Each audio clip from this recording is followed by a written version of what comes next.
चांद की धरती पर भारतीय तिरंगा शान से फहरा रहा है। भारतीय स्पेस एजेंसी इसरो के मिशन मून ने चांद के दक्षिणी ध्रुव पर अपने चंद्रयान 3 की सफलतापूर्वक सॉफ्ट लैंडिंग कराकर दुनिया के फलक पर अपना नाम सबसे ऊपर कर लिया है। चांद के दक्षिणी ध्रुव पर उतरने वाला चंद्रयान 3 दुनिया का पहला स्पेसक्राफ्ट है।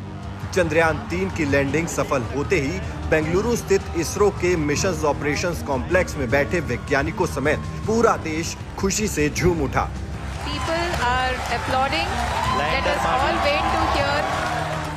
जैसे जैसे लैंडर चांद की धरती की तरफ बढ़ रहा था, देश भर के लोगों की धड़कनें बढ़ने लगी। धीरे धीरे लैंडर चांद की धरती की तरफ सीधा खड़ा हुआ। इसके बाद धीरे धीरे लैंडर चांद की धरती पर उतरने लगा। जैसे ही 6:04 पर चंद्रयान 3 ने चांद की धरती को चूमा, पूरा देश खुशी से झूम उठा।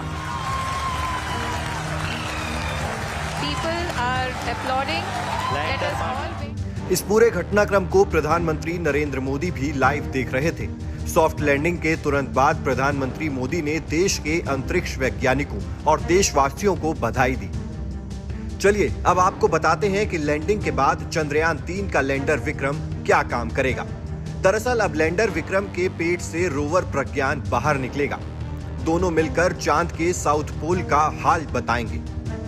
चंद्रयान 3 मिशन भारत ही नहीं बल्कि पूरी दुनिया के लिए बेहद अहम है। पृथ्वी के इकलौते प्राकृतिक उपग्रह चंद्रमा के बारे में हमें इस मिशन से बेशकीमती जानकारी मिल रही है। बता दें कि चंद्रयान 2 की तरह ही चंद्रयान 3 में मुख्य घटक रोवर है।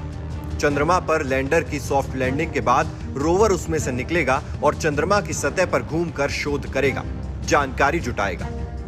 चंद्रयान 3 के रोवर का वजन केवल 26 किलोग्राम है। इसमें 6 पहिए लगे हुए हैं। इसमें बिजली उत्पादन के लिए सोलर पैनल के साथ बैटरी भी शामिल है। 91.7 सेंटीमीटर लंबा, 75 सेंटीमीटर चौड़ा और 39.7 सेंटीमीटर ऊंचा रोवर अपने 6 पहियों की मदद से चंद्र सतह पर चलेगा। छोटे आकार और अन्य चुनौतियों के चलते रोवर केवल लैंडर के साथ संचार कर सकता है। इसका मतलब है कि अगर ये एकत्र की गई जानकारी लैंडर को भेजता है तो लैंडर इसे भारतीय डीप स्पेस नेटवर्क को भेजेगा। बता दें कि रोवर में 2 प्रमुख उपकरण हैं। उनमें से पहला LIBS यानी कि लेजर इंड्यूस्ड ब्रेकडाउन स्पेक्ट्रोस्कोप ही मुख्य है। यह एक अत्याधुनिक विधि है जिसका उपयोग किसी स्थान पर तत्वों और उनके गुणों की पहचान करने के लिए किया जाता है। ये इंस्ट्रूमेंट चांद की सतह पर बहुत तीव्र लेजर फायर करेगा। इसके चलते सतह की मिट्टी तुरंत पिघलकर प्रकाश उत्सर्जित करेगी। इसके वेवलेंथ का विश्लेषण करके LIBS सतह पर मौजूद रासायनिक तत्वों और सामग्रियों की पहचान करेगा। रोवर पर स्थापित ये LIBS इंस्ट्रूमेंट चांद की सतह पर magnesium, aluminium, silicon, potassium, calcium, titanium और आयरन जैसे तत्वों की उपस्थिति का पता लगाएगा। चंद्रमा पर जारी अंतरिक्ष अभियानों का ये सबसे महत्वपूर्ण पहलू है। LIBS चंद्रमा की सतह पर 14 दिन बिताएगा और विभिन्न स्थानों पर विश्लेषण किए गए डेटा को लैंडर तक पहुंचाएगा।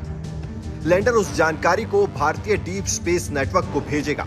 इस डेटा का विश्लेषण करके इसरो चंद्रमा की सतह पर तत्वों की पहचान करेगा।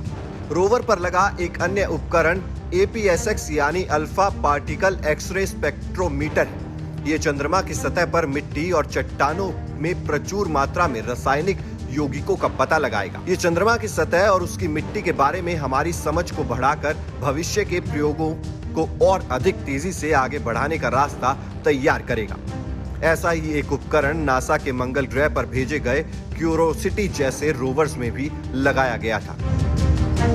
Team news nation digital.